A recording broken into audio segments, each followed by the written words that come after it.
Hello guys, welcome back to my YouTube channel, and today we are going to discuss a new topic of polarography, that is glassy carbon electrode, which is used in polarography, right?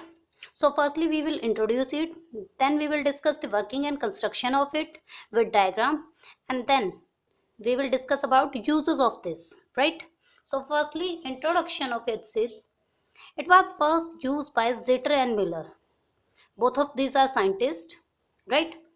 Glassy carbon is isotopic material which is impermeable to gaseous state. It possesses good electrical conductivity, which is the good quality of it, right? This is good it possesses good electrical conductivity. It is highly resistant to chemical attack. That is very beneficial, right?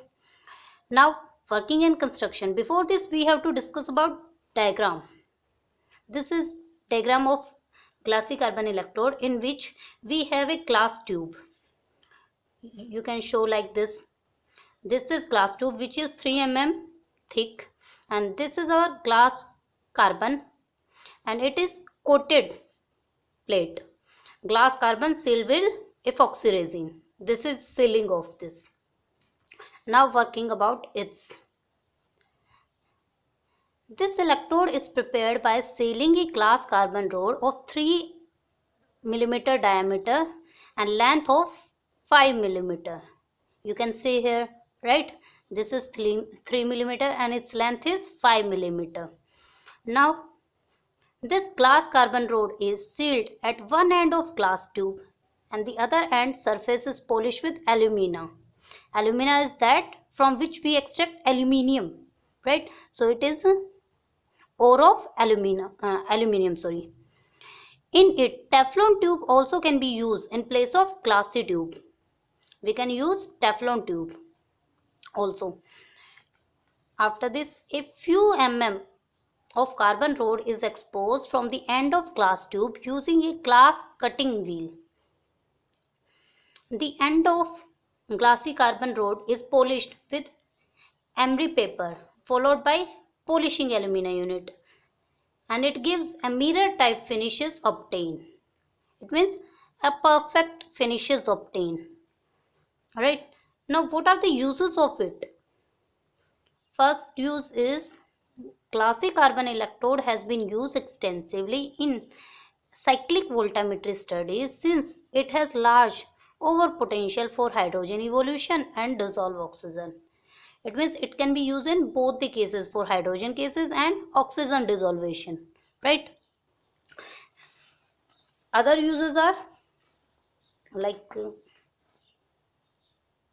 this one. Some redox reaction involves subsequently proton transfer, show better reversibility of glass carbon electrode.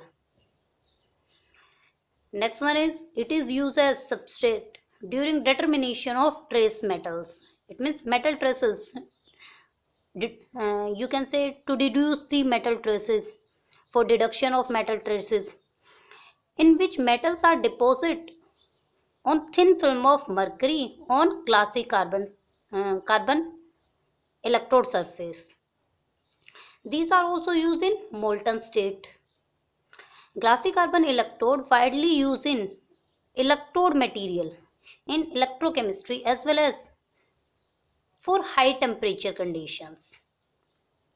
Some another uses are, you can say benefits are, the most important property of glassy carbon electrode are high temperature resistance, hardness, low density, low electrical surface resistance, low friction, low thermal resistance to chemical attacks. It means for chemical reaction all these property can be shown, that is it is highly resistant, low density, high resistant conductivity, right, hardness, thermal conductivity. These are generally for chemical attacks, and impermeability of gases and liquid. It means in both the cases it is not permeable, so you can say it is impermeable for gases and liquid. Due to their specific surface orientation, glassy carbon electrode is employed as an electrode material for the fabrications of sensors. which is an important use, that it is used in sensors, right? So I hope you get this video. If someone have any kind of doubt about classic carbon electron, then you can tell me in comment box. If you like this video, please like, share and subscribe. Thank you guys.